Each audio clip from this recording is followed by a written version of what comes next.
जय हिंद दोस्तों, मैं हूं अमन उपाध्याय। इतिहास रिवीजन सीरीज में आपका स्वागत है। आज का टॉपिक है अलाउद्दीन खिलजी। अलाउद्दीन खिलजी का जन्म 1266 ईस्वी में सिरसा में हुआ था। उसके बचपन का नाम अली गुरसस्प था एवं उसके पिता का नाम शिहाबुद्दीन था। अलाउद्दीन 4 भाई था, किंतु उसके भाइयों में सिर्फ अल्मास बेग का ही ऐतिहासिक विवरण मिलता है। अलाउद्दीन जलालुद्दीन का दामाद एवं भतीजा था। 1296 ईस्वी में अलाउद्दीन ने कड़ा में जलालुद्दीन की हत्या करके सुल्तान बना। सुल्तान बनने से पूर्व अलाउद्दीन कड़ा एवं मानिकपुर का इक़्तिदार था। 3 अक्टूबर 1296 ईस्वी में बलबन के लाल भवन में रुकनुद्दीन इब्राहिम को हटाकर उसने अपना राज्याभिषेक करवाया। अब हम अलाउद्दीन की उपाधियों की बात कर लेते हैं। सुल्तान बनते ही अलाउद्दीन ने अबुल मुजफ्फर सुल्तान अलाउद्दीन या वादिन मोहम्मद शाह खिलजी की उपाधि धारण की। उसके पश्चात उसने सिकंदर सानी यानी द्वितीय सिकंदर की उपाधि धारण की। विश्व का सुल्तान, युग का विजेता, जनता का चरवाहा, सल्तनत का समुद्रगुप्त, यामीन उल खिलाफत, नासिर अमीर उल मोमिनीन आदि उपाधियाँ उसने धारण की। सैन्य सुधार एवं मंगोल विजय। अलाउद्दीन के सामने सबसे बड़ी कठिनाई मंगोल आक्रमण की थी। अलाउद्दीन की समय सबसे ज़्यादा मंगोल आक्रमण हुए। 1298 से लेकर 1306 ईस्वी तक 6 बार मंगोल आक्रमण हुए। अलाउद्दीन ने मंगोलों के खिलाफ रक्त एवं युद्ध पर आधारित अग्रगामी नीति का अनुसरण किया। 1298 ईस्वी में पहला मंगोल आक्रमण कादर खां के नेतृत्व में हुआ, जिसे उलुग खां ने आसानी से हरा दिया। 1299 ईस्वी में सल्दी नामक मंगोल ने आक्रमण किया, जिसे जफर खां ने हरा दिया। 1299 ईस्वी में ही 2 लाख की सेना के साथ कुतलुक ख्वाजा ने आक्रमण किया। कुतलुक ख्वाजा का उद्देश्य दिल्ली विजय करना था। दोनों सेनाएं किली के मैदान में आमने सामने हुई। इसी किली के युद्ध में जफर खान ने कुतलुक ख्वाजा को द्वंद्व युद्ध के लिए ललकारा था। अलाउद्दीन की धोखे की वजह से जफर खान मारा जाता है। अंततः अलाउद्दीन इस युद्ध में विजय प्राप्त करता है। 1303 ईस्वी में 1,20,000 की सेना के साथ तारगी ने आक्रमण किया। इसका उद्देश्य भी दिल्ली विजय करना था। इस समय अलाउद्दीन चित्तौड़ विजय करके आया था, अतः वह युद्ध की स्थिति में नहीं था। अलाउद्दीन को सीरी के किले में शरण लेनी पड़ी। मंगोलों ने 2 महीने तक सीरी के किले को घेरे रखा, तो 2 महीने बाद वे अपना घेरा उठाकर चले गए, क्योंकि उन्हें घेरा डाल के नगर विजित करना नहीं आता था।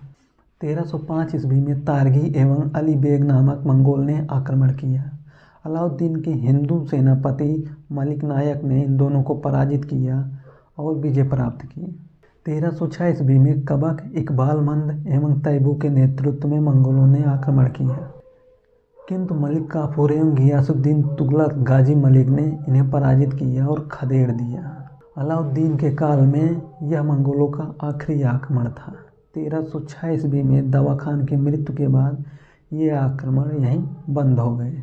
1299 और 1303 ईस्वी की घेराबंदी के बाद उसे एहसास हुआ कि अस्थायी और मजबूत सेना ही सल्तनत को बचा सकती है, अतः उसने अस्थायी एवं केंद्रीकृत सेना का गठन किया। उसने सैनिकों को नगद वेतन शाही खजाने से दिया। यह पहला सुल्तान था जिसने इतनी बड़ी सेना अस्थायी रूप से रखी और उसे नगद वेतन दिया। भ्रष्टाचार को रोकने के लिए उसने दाग प्रणाली शुरू की। इसके तहत घोड़े को शाही निशान से दागा जाता था ताकि उनकी अदला बदली न हो सके। साथ ही उसने चेहरा प्रणाली शुरू की, जिसके तहत प्रत्येक सैनिक का विस्तृत विवरण दर्ज किया जाता था। ये सुधार उसकी सेना के स्तंभ थे। मंगोलों से दिल्ली की सुरक्षा के लिए अलाउद्दीन ने सीरी को राजधानी के रूप में विकसित किया। उसने उत्तर पश्चिम सीमा की सुरक्षा के लिए गाजी मलिक को वहां नियुक्त किया। 1306 ईस्वी में उसने मंगोलों को निर्णायक रूप से हराया और उन्हें हतोत्साहित कर दिया। साम्राज्य विस्तार और विजय अभियान। सैन्य शक्ति के बल पर उसने अपना विजय अभियान शुरू किया। उसके पास अल्प खां, जफर खां, नसरत खां, उलुग खां जैसे योग्य होनहार सेनापति थे तथा बाद में मलिक काफूर जैसा विजेता सेनापति उसे प्राप्त हुआ। सबसे पहले हम उसके उत्तर विजय की चर्चा करेंगे, फिर दक्षिण विजय की चर्चा करेंगे। 1297-98 गुजरात विजय के लिए उलुग खां एवं नसरत खान को भेजा गया। इसी अभियान में सोमनाथ को दोबारा लूटा गया। यहाँ का शासक कर्णदेव द्वितीय था। इसी अभियान में मलिक काफूर को भी खरीदा गया। 1000 दिनार में खरीदे जाने के कारण उसे 1000 दिनारी भी कहा जाता है। 1301 ईस्वी में रणथंभौर विजय के लिए नसरत खां उमलुग खान को भेजा गया, किंतु नसरत खां की मृत्यु होने की वजह से अलाउद्दीन ने नेतृत्व संभाला। यहाँ का शासक हम्मीर देव था। हम्मीर देव इस युद्ध में मारा जाता है और बड़ी संख्या में स्त्रियों ने जौहर किया। इस अभियान में अमीर खुसरो अलाउद्दीन के साथ था। उसने अपनी पुस्तक तारीख़-ए-अलाई में इस जौहर का उल्लेख किया है, जो कि फारसी में जौहर का पहला साक्ष्य माना जाता है। इसी समय राजस्थान का पहला साका संपन्न हुआ था। 1303 ईस्वी में अलाउद्दीन चित्तौड़ के अभेद्य दुर्ग को जीतने निकला। यहाँ का शासक राणा रतन सिंह था। राणा रतन सिंह ने अपने सेनापतियों गोरा बादल के साथ अलाउद्दीन की सेना से डटकर युद्ध किया, किंतु अंततः वह अपने सेनापतियों के साथ मारा गया। रानी पद्मावती के साथ लगभग 1600 स्त्रियों ने जौहर कर लिया। इसी समय राजस्थान का दूसरा साका संपन्न हुआ। साका प्रथा जौहर के अगले दिन संपन्न किया जाता था, जिसके तहत राजपूत योद्धा अपने सर पर केसरिये पगड़ी बांधकर युद्ध के मैदान में उतरते थे और अंतिम सांस तक युद्ध करते थे। अलाउद्दीन ने चित्तौड़ का नाम अपने पुत्र खिज्र खां के नाम पर खिज्राबाद रखा। 1540 ईस्वी में मलिक मोहम्मद जायसी ने पद्मावत नामक नाटक की रचना की, जिसकी नायिका पद्मिनी देवी थी। 1305 ईस्वी में आइनुल मुल्क मुल्तानी ने महलक देव से मालवा को जीता। 1308 ईस्वी में अलाउद्दीन ने शीतल देव से सिवाना को जीता। 1311 ईस्वी में अलाउद्दीन ने कान्हड़ देव से जालौर को जीत लिया और उसका नाम जलालाबाद रखा। अब हम दक्षिण अभियान की चर्चा कर लेते हैं। अलाउद्दीन की सबसे बड़ी विजय मलिक काफूर के नेतृत्व में हुई। मलिक काफूर ने अकेले ही दक्षिण को रौंद डाला। 1307 ईस्वी में उसने देवगिरी पर आक्रमण किया, जहाँ का शासक रामचंद्र देव था। रामचंद्र देव मलिक काफूर से पराजित हुआ। अलाउद्दीन ने उसे राय रायन की उपाधि दी तथा नवसारी को छोड़कर सभी क्षेत्रों से वापस कर दिए। 1309 ईस्वी में मलिक काफूर ने तेलंगाना के वारंगल पर आक्रमण किया। यहाँ का शासक काकतीय वंश का प्रतापरुद्र देव था। प्रतापरुद्र देव पराजित होता है। कोहिनूर हीरे का प्रथम साक्ष्य यहीं पर प्राप्त होता है। प्रताप कोहिनूर हीरे को मलिक काफूर को तोहफे के रूप में देता है, जो कि गोलकुंडा की खान से निकला था। 1310 ईस्वी में मलिक काफूर ने होयसल पर आक्रमण किया। यहाँ की राजधानी द्वार समुद्र थी। यहाँ का शासक बीर बल्लाल तृतीय था। बीर बल्लाल आत्मसमर्पण कर देता है तथा मलिक काफूर को पांड्य राज्य पर या माबर राज्य पर आक्रमण करने का सुझाव देता है। 1311 ईस्वी में मलिक काफूर पांड्य राज्य पर आक्रमण कर देता है। यहाँ पर वीर पांड्य एवं सुंदर पांड्य नामक दो भाई आपस में झगड़ रहे थे। सुंदर पांड्य गद्दी प्राप्त करने के लिए मलिक काफूर की सहायता लेता है। मलिक काफूर आक्रमण करता है और वीर पांड्य को भागना पड़ता है। मलिक काफूर को यहाँ से लूट में अकूत संपत्ति मिलती है, अपार धन मिलता है। इतना धन मिलता है कि उतना महमूद गजनवी को भी नहीं मिला होगा। पांड्य राज्य ही ऐसा राज्य था जिसने अलाउद्दीन की अधीनता नहीं स्वीकारी थी।